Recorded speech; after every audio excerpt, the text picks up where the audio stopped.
Hello दोस्तों, हम लोग आज सर्किट रिलेटेड प्रॉब्लम सीरीज़ में पहला क्वेश्चन देखेंगे।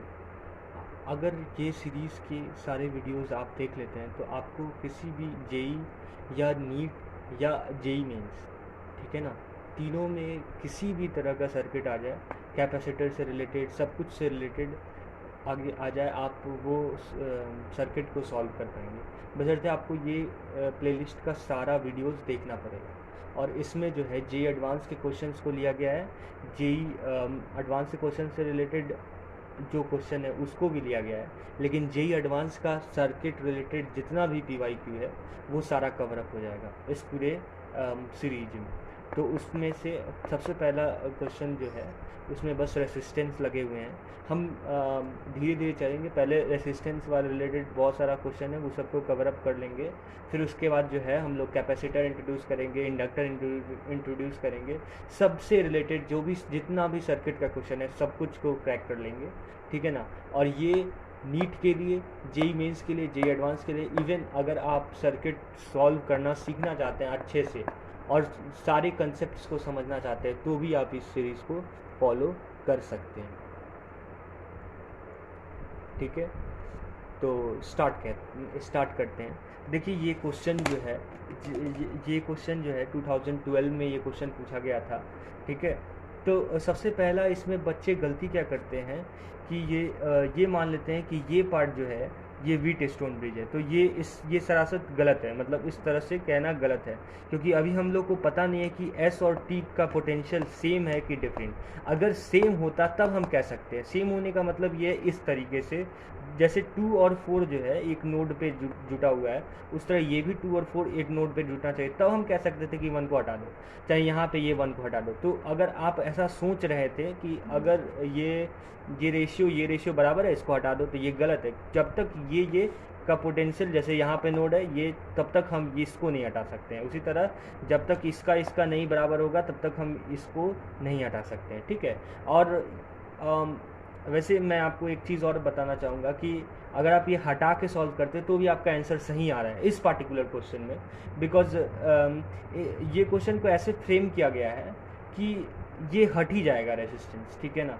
तो आप अगर कोई लेमैन लैंग्वेज में भी इस तरह करके सॉल्व कर देगा तो उसका आंसर सही हो जाए, लेकिन कंसेप्चुअली रॉन्ग होगा, जो कि आगे के पीवाईक्यूज़ जो कि 2022 में पूछा गया है रेजिस्टेंस से रिलेटेड पीवाईक्यू, वो सब उन लोग से नहीं बनेगा, ठीक है। तो स्टार्ट करते हैं।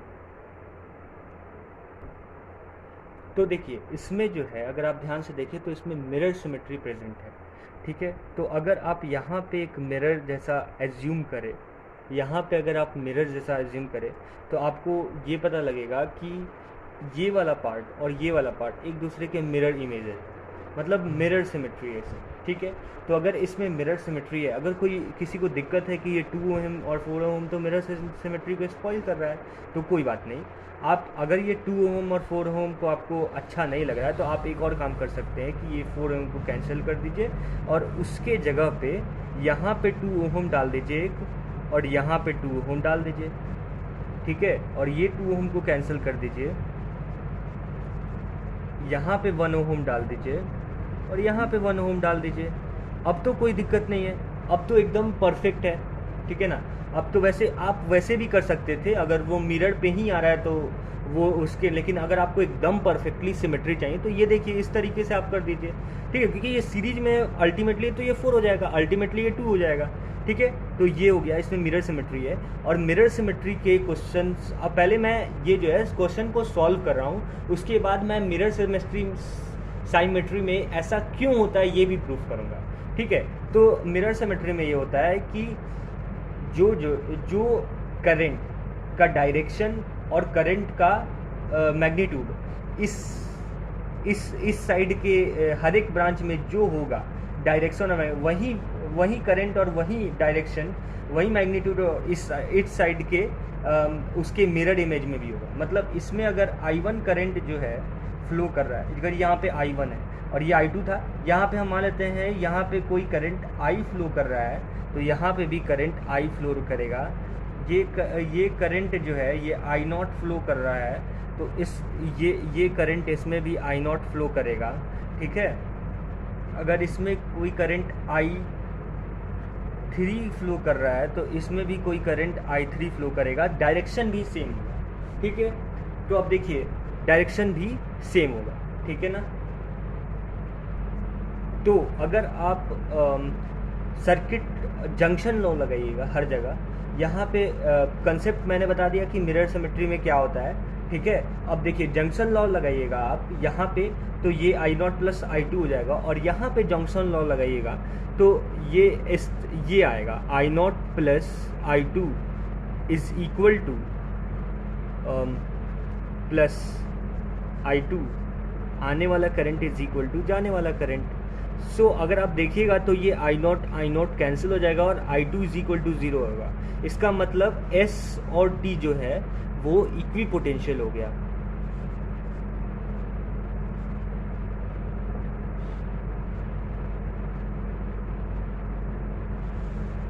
S और T जो है वो इक्वी पोटेंशियल हो गया, ठीक है। और S और T अगर इक्वी पोटेंशियल हो गया तो ये 1 ओम को निकाल लो, सिमिलरली इसको भी 1 ओम को निकाल लो। तो उसको निकालने के बाद हमारा सर्किट ऐसा दिखेगा, ठीक है। इससे पहले का सब कुछ आप समझ गए, ठीक है ना। अब हमारा सर्किट कुछ ऐसा दिखेगा। अब ये एकदम सिंपल हो चुका है, अब हम इसे आराम से सॉल्व कर सकते हैं, ठीक है। तो आप देखिए ये 2 और अब आप इसको सिंपली सॉल्व कर लीजिए। अब इसमें सिंपली सीरीज पैरेलल लगाने के बाद हमारा सर्किट कुछ ऐसा दिखेगा। तो अप्लाई करने के बाद सीरीज पैरेलल कंसेप्ट हमारा सर्किट ऐसा दिखेगा, और नेट रेसिस्टेंस जो है 4 ओम आएगा, और I1 करंट जो है वो 3 एम्पियर आ जाएगा, ठीक है। अब हम अपने पुराने वाले सर्किट को फिर से जो है रीड्रॉ करते हैं और देखते हैं कि अब हमसे क्या क्या ऑप्शन में पूछा गया है। तो ये सर्किट हम फिर से रीड्रॉ किया है मैंने, और अब देखिए इसमें हम लोग से क्या क्या पूछा गया है। ऑप्शंस आपको दिख नहीं रहा होगा, ऑप्शंस मैं दिखाने की कोशिश करता हूँ। सबसे पहला बात कि I1 करंट पूछा गया है कि I1 करंट कितना है, ठीक है। I1 करंट ऑप्शन नंबर 2 जो है I1 करंट पूछा गया है कि I1 करंट जो है वो कितना है, ठीक है।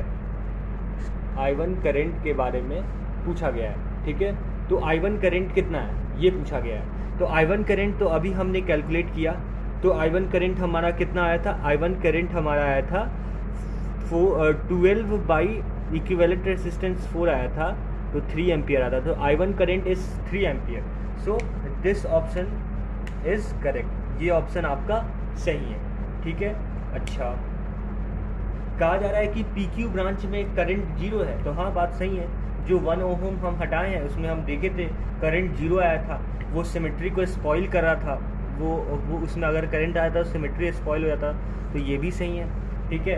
अब देखिए I2 करंट के बारे में पूछा गया है। अब देखिए यहाँ पे भी हम आपको कुछ कैसे कैलकुलेशन तेज करें इसके बारे में। तो पैरेलल में जो है, पैरेलल कॉम्बिनेशन में करंट जो है इनवर्स रेशियो में डिवाइड होता है। जैसे कि इसका 6 ओम आया था और इसका 12 ओम आया था, ठीक है। तो इनवर्स रेशियो में डिवाइड होने का मतलब ये है कि 12 अपॉन में, ठीक है, 12 अपॉन में कितना हो जाएगा, 12 अपॉन में ये टोटल 18, ठीक है, इनटू में टोटल करंट 3 एम्पियर। तो अगर इसको सॉल्व करेंगे, देखो इनवर्स रेशियो मीन्स ये 6 ये 12, ये 6 और ये 12, तो इनवर्स रेशियो कैलकुलेट करने के लिए ये 12 अपॉन में दोनों का सम, इनटू में टोटल करंट 3 था, तो ये अगर आप कैलकुलेट करोगे तो 2 एम्पियर आ जाएगा, मीन्स I2 का 2 एम्पियर होगा, ठीक है। और ये तरीका याद रखना कि इनवर्स रेशियो, ठीक है, सीरीज में वही, ठीक है ना, और पैरेलल कॉम्बिनेशन में इनवर्स रेशियो, तो डायरेक्ट तो इसका टोटल सम 12 अपॉन में दोनों का सम 18 इनटू में 3 इज इक्वल टू 2 एम्पियर, ठीक है। तो I2 इज 2 एम्पियर, ये भी ऑप्शन सही है, ये भी ऑप्शन सही है। अब देखो क्वेश्चन ऑप्शन नंबर 3 देखते हैं। तो ऑप्शन नंबर 3 में बोला है पोटेंशियल एट S, तो क्यों ना पोटेंशियल एट S निकाल ही ले। तो यहाँ पे जो है पोटेंशियल क्या है, 12 वोल्ट है यहाँ पे पोटेंशियल, और यहाँ पे पोटेंशियल क्या हो जाएगा, 2 ओम से 2 एम्पियर है ये, और ये 1 एम्पियर हो गया क्योंकि टोटल 3 एम्पियर करंट है, ठीक है। तो ये 1 एम्पियर और ये 2 एम्पियर, ठीक है ना, ये क्या, इसमें कोई दिक्कत नहीं है। तो यहाँ पे Q का पोटेंशियल क्या हो जाएगा, 12 वोल्ट और करंट ऐसे फ्लो कर रहा है और इसमें 1 एम्पियर फ्लो हो रहा है, तो आप देख सकते हैं कि यहाँ इस पोटेंशियल को जो है कितना होना पड़ेगा, यहाँ पे 8 वोल्ट होना पड़ेगा, तो डिफरेंस जो है वो 4 वोल्ट आएगा, 4/4 1 एम्पियर आ जाएगा। ठीक है, तो ये Q का पोटेंशियल जो है 8 वोल्ट है। और पूछा क्या गया है, S का पोटेंशियल भी पूछा गया है, तो ये 12 वोल्ट और फिर से 2 एम्पियर करंट, तो 4 का ड्रॉप, तो 8 वोल्ट यहाँ पे और 4 वोल्ट यहाँ पे। ठीक है, तो S का पोटेंशियल जो है वो 4 वोल्ट है। ठीक है, और Q का पोटेंशियल जो है हमारा 8 वोल्ट है। ठीक है, तो potential at S is less than that of Q, तो ये भी हमारा सही ऑप्शन है। ठीक है, तो चारों के चारों ऑप्शन सही हैं। अब हम एक्सप्लेनेशन की बात करते हैं, जो सिमेट्री कंसेप्ट यूज़ किए हैं उसका एक्सप्लेनेशन क्या है। तो अब हम सिमेट्री का वो जो हम कंसेप्ट यूज़ किए हैं कि अगर मिरर सिमेट्री होगा तो मिरर इमेजेस में करंट का डायरेक्शन और मैग्नीट्यूड सेम होगा। ठीक है, तो अब देखिए, अब उस सिमेट्री को हम प्रूफ करने जा रहे हैं कि ऐसा क्यों होता है। तो देखिए, अगर मान लेते हैं कि ये बैटरी इस तरीके से लगा हुआ है, ठीक है, और अगर ये बैटरी इस तरीके से लगा हुआ है तो कुछ करंट इसमें फ्लो होगा, कुछ करंट इसमें फ्लो होगा। अगर ये मान ले कि ये I1 फ्लो है, I1 करंट फ्लो हुआ, ये I2 करंट फ्लो हुआ। ठीक है, ठीक है जी, ये I1 करंट फ्लो हुआ, ये I2 करंट फ्लो हुआ। तो ये एक कंसेप्ट याद रखना है, जो अभी कंसेप्ट मैं लिखूंगा वो कंसेप्ट को याद रखना है। तो आपको ये कंसेप्ट याद रखना है कि अगर सेल को रिवर्स कर दिया है, मतलब ये इस सेल को इसका पॉजिटिव टर्मिनल इधर कर दिया जाए, इसका नेगेटिव टर्मिनल इधर कर दिया जाए, अगर रिवर्स कर दिया जाए तो करंट का हर एक ब्रांच में बस करंट का डायरेक्शन चेंज होता है और मैग्नीट्यूड वहीं रहता है। ठीक है, तो अगर ये I1 I2 करंट ऐसे फ्लो कर रहा था और अगर इसको हम पलट दे, मतलब यहाँ पे इसको पॉजिटिव टर्मिनल जो है इसको पॉजिटिव टर्मिनल बना दें, इसको पॉजिटिव टर्मिनल बना दे, तो कुछ भी नहीं होगा, बस ये जो I1 करंट है वो रिवर्स हो जाएगा और ये I1 हो जाएगा और ये I2 हो जाएगा, बस रिवर्स होगा। ठीक है, और कुछ भी नहीं होगा, मैग्नीट्यूड एकदम सेम रहेगा। ठीक है, तो ये कोई दिक्कत नहीं है। अब देखो ये बात, अगर तुम ध्यान से देखोगे तो अब जो है पहले जो ये 2 ओहम और 4 ओहम काम कर रहा था, उसी तरह जो है अब ये 2 ओहम 4 ओहम काम करेगा। ठीक है,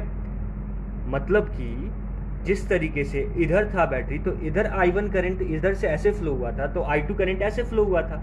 ठीक है, तो अब तुम देखो तो कुछ नहीं है। अगर मान लेते हैं ये ऐसे रखा हुआ है सर्किट, अगर इसको ऐसे पलट दो तो ये वाला चीज़ इधर आ जाएगा।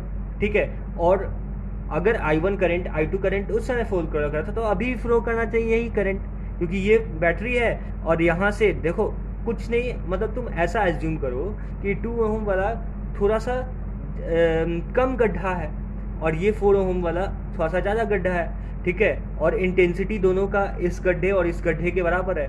ठीक है, तो अगर यहाँ से पानी फेंका जाएगा तो जितना इस गड्ढे में पानी और इस गड्ढे में पानी जाएगा, जिस तरह इधर से गया था उसी तरह इधर से भी जाएगा। ठीक है ना, क्योंकि गड्ढा का इंटेंसिटी मीन्स गहराई सेम है, तो इधर से पानी फेंका गया, तो इधर से अगर पानी फेंका जा रहा था जब बैटरी टेढ़ा था, तो 2 ओहम की तरफ जितना पानी जा रहा था उतना ही पानी इधर से भी जाएगा, क्योंकि गड्ढा का इंटेंसिटी दोनों तरफ समान है। ठीक है ना, अब मुझे लगता है क्लियर हो गया होगा। तो ये I1 और ये I2, तो इस तरीके से यहाँ पे ये I1 I2 कैसे लिखे, हम ये बोले कि जब बैटरी को हम रिवर्स करते हैं तो करंट का डायरेक्शन बस चेंज होता है। ठीक है, करंट का बस डायरेक्शन चेंज होता है, और अगर जो है करंट का बस क्या चेंज होता है, डायरेक्शन चेंज होता है, और करंट का मैग्नीट्यूड सेम रहता है। और इधर का हम क्या बोले कि जिस तरह से हम इधर मारे हुए थे, इधर से बैटरी लगाए हुए थे, तो जो फ्लो ऑफ वाटर गया, flow of water means flow of charge गया, फ्लो ऑफ वाटर से ज़्यादा कनेक्ट कर पाता है आदमी, फ्लो ऑफ वाटर गया, तो ये 4 ओहम में ज़्यादा गड्ढा था, तो ज़्यादा गड्ढा था, कम गड्ढा था, और ये ज़्यादा गड्ढा था, मतलब रेसिस्टेंस के थोड़ा सा मतलब इन्वर्सली हो जाता है। ठीक है ना, गड्ढा और क्योंकि गड्ढा ज़्यादा होगा तो वाटर ज़्यादा फ्लो करेगा, और रेसिस्टेंस कम होगा तो करंट ज़्यादा फ्लो करेगा। तो ये ज़्यादा गड्ढा था और ये कम गड्ढा था, ठीक है। तो पानी इधर ज़्यादा फ्लो किया, ठीक है ना। तो उसी तरह तो अगर गड्ढे का इंटेंसिटी कम है, यहाँ से पानी गिराया जाए तो इसमें और इसमें सेम ही तरीके से जैसे इसमें गया है वैसे ही होगा, ठीक है। तो यहाँ पे जो है इस वाला चीज़ को, कंसेप्ट को इस्तेमाल किया गया। जैसे ये तो बहुत इजी चीज़ को मैं बार बार एक्सप्लेन कर रहा हूँ, क्योंकि कभी कभी जो है अगर फ्रेशर्स जब पहली बार पढ़ते हैं तो घुसता नहीं है और वो लोग सोचते हैं कि क्यों ऐसे हो रहा है, ठीक है। तो आप वैसे रिलेट कर सकते हैं, ठीक है ना। और यहाँ पे तो फिर से एक बार मैं रिकॉल करा देता हूँ कि यहाँ पे जो मैंने सिंपली कहा कि पहले करंट हम I1 I2 एज्यूम किए थे, तो रिवर्स बाइसिंग किए तो बस डायरेक्शन चेंज हो जाएगा, ठीक है। ये एक बहुत सिंपल सा कंसेप्ट है, ये आपको पता होना चाहिए। आप सोचेंगे तो आपको पता चल लग जाएगा कि हाँ ये तो एकदम सही है। और ये चीज़ जो है, क्योंकि वो उसी तरीके से अरेंजमेंट है, अगर यहाँ पे 12 वोल्ट रहता तो अरेंजमेंट खुद ऐसा ही है, ठीक है। तो यहाँ पे भी करंट ऐसे ही फ्लो करेगा, तो यहाँ तक कोई दिक्कत नहीं होना चाहिए। तो अब देखिए, अब यहाँ पे जंक्शन लॉ लगाएं तो हम मान लेते हैं कि यहाँ से कोई करंट इधर गया और इसका ही कोई करंट इधर आया, तो नेट करंट जो है इस तरीके से I3 गया, ठीक है। नेट हम मान लिए, ठीक है ना।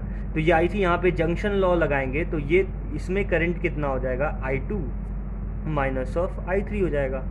और इसमें करंट कितना हो जाएगा, इसमें करंट हो जाएगा I1 प्लस I3 करंट हो जाएगा, ठीक है।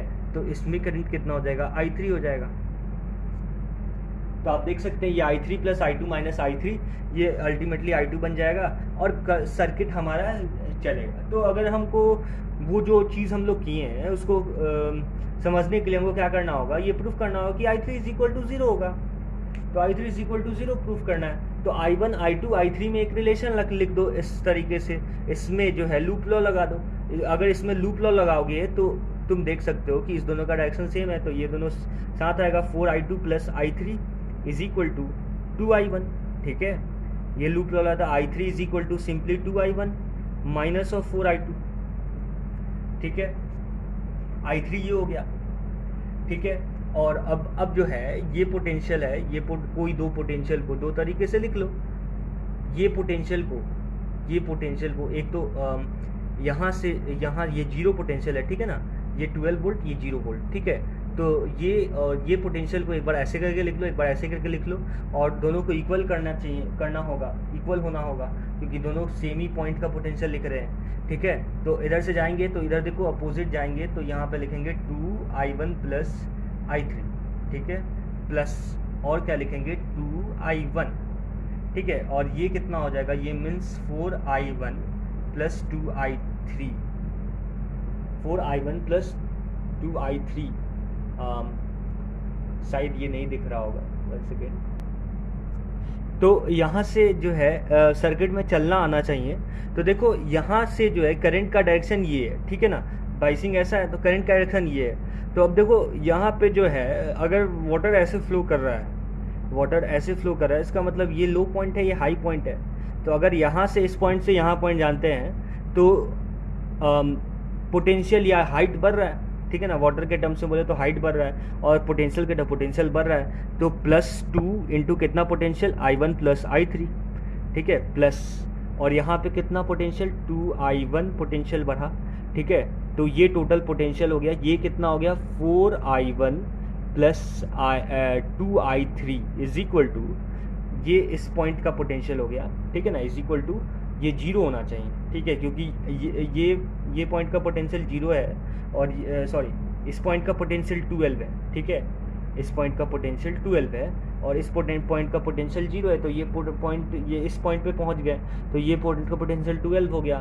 तो ये कितना हो गया, ये आपका आएगा कितना 2I1 plus I3 is equal to 6 आ गया, ठीक है। तो यहाँ से I3 तुम्हारा कितना आ रहा है 2I1 माइनस ऑफ 6, ठीक है, 2I1 माइनस ऑफ 6 आ रहा है, और यहाँ से 2I1 माइनस ऑफ 6 आ जा रहा है। तो अगर आप जो है I3 को इसमें पुट कर दोगे तो ये 2I1 कैंसिल हो जाएगा।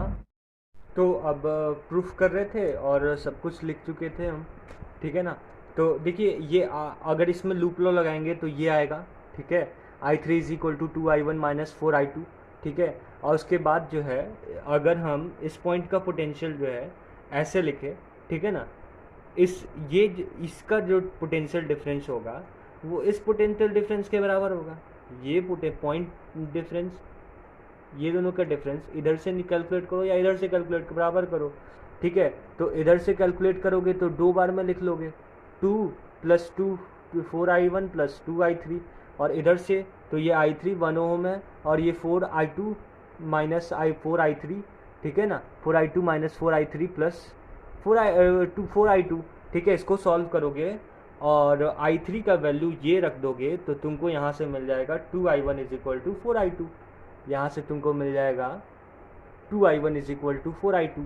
और यही तुम ये पोटेंशियल डिफरेंस इसका, इस पॉइंट का पोटेंशियल, ये पॉइंट का पोटेंशियल क्या है, जीरो है, जीरो है, ठीक है। तो ये पॉइंट का पोटेंशियल कितना हो गया, ये पॉइंट का पोटेंशियल हो गया तुम्हारा 2i1 और ये 4i2 जो कि बराबर है। तो इसका मतलब प्रूफ हो गया कि i3 0 है, क्योंकि दोनों पोटेंशियल बराबर हो गया, ठीक है। अच्छा, एक और चीज़, ये पोटेंशियल जीरो माने हम, ठीक है, ये जरूरी नहीं है। देखो ये पोटेंशियल डिफरेंस है 12 वोल्ट, मतलब यहाँ पे अगर 24 वोल्ट है तो यहाँ पे 36 वोल्ट होना पड़ेगा, ठीक है। तो ये 24 अगर तुम मानोगे तो इसको 36 मानोगे, ठीक है। लेकिन हम लोग फॉर कन्वीनियंस इसको 0 मानते हैं, इसको 12 मानते हैं, क्योंकि पोटेंशियल डिफरेंस है, कुछ भी मान सकते हो, ठीक है। तो ये भी क्लियर रखना माइंड में कि एक्चुअल पोटेंशियल तो कुछ होता नहीं है, पोटेंशियल डिफरेंस आदमी को कैलकुलेट भी कर सकता है, ठीक है। तो पोटेंशियल डिफरेंस का ही इंपॉर्टेंस है, तो इसलिए यहाँ पे पोटेंशियल 0 माने तो पोटेंशियल गेन हो गया, इस पॉइंट का पोटेंशियल 2i1 हो गया, ठीक है।